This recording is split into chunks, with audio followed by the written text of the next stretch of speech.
fais ton temps de pause et après tu pars. Vas-y. Faire du sport, c'est du plaisir. Se jouer. Moi, je pars du principe que pour moi, rien n'était possible tant que moi, j'ai pas décidé que c'était impossible. Alors donc là, on est à la salle CrossFit Human Project à Sainte-Luce, en région nantaise. Et en gros, c'est notre partenaire pour les cours de CrossFit, ce qu'on appelle adaptive en fait, inclusif, fait pour les personnes en fauteuil roulant. On repart de la sortie de soins, on ne sait pas ce qu'on va faire, à un projet sportif où je vais me confronter à d'autres personnes.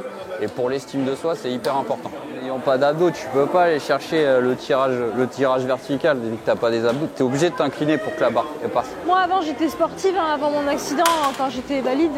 Et au début, j'avais un peu cette appréhension de... c'est plus les mêmes sensations du tout. Mais finalement, on retrouve toujours ce truc de j'ai réussi à dépasser mes limites. C'est plus les mêmes limites qu'avant, mais c'est vrai que quand on arrive à dépasser une limite, à atteindre un objectif, à soulever une barre qu'on n'arrivait pas à soulever avant, il y a toujours cette satisfaction-là, valide ou non en fait. Parce que notre but à nous, c'est en fonction des handicaps bien sûr, mais même Joséphine qui a un handicap plus lourd, c'est d'être le maximum en autonomie, avoir le moins possible besoin de quelqu'un. Et avec le CrossFit, ça va permettre de garder ça plus longtemps. Ce qui pour nous n'est pas un détail parce que dans la vie de tous les jours, quand on est en fauteuil, quand on est assis, tout était concentré sur les haies du corps.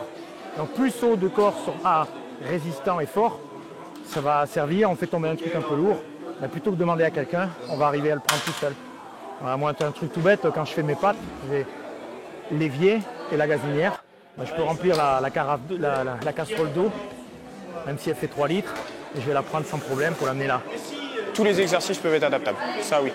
Tous les exercices peuvent être adaptables. Oui, on charge ensuite, oui.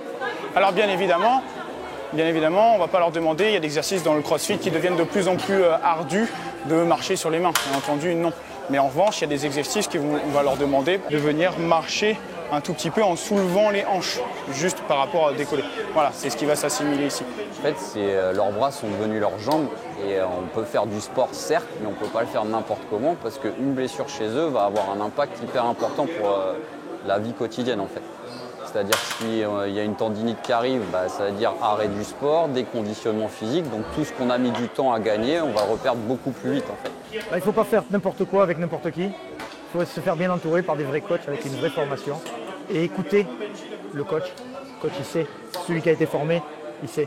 Donc moi, je les écoute les yeux fermés. S'ils me disent fais ça, je ne pose pas la question pourquoi. S'il m'a dit qu'il fallait faire ça, c'est que ça va me servir à un moment. Voilà.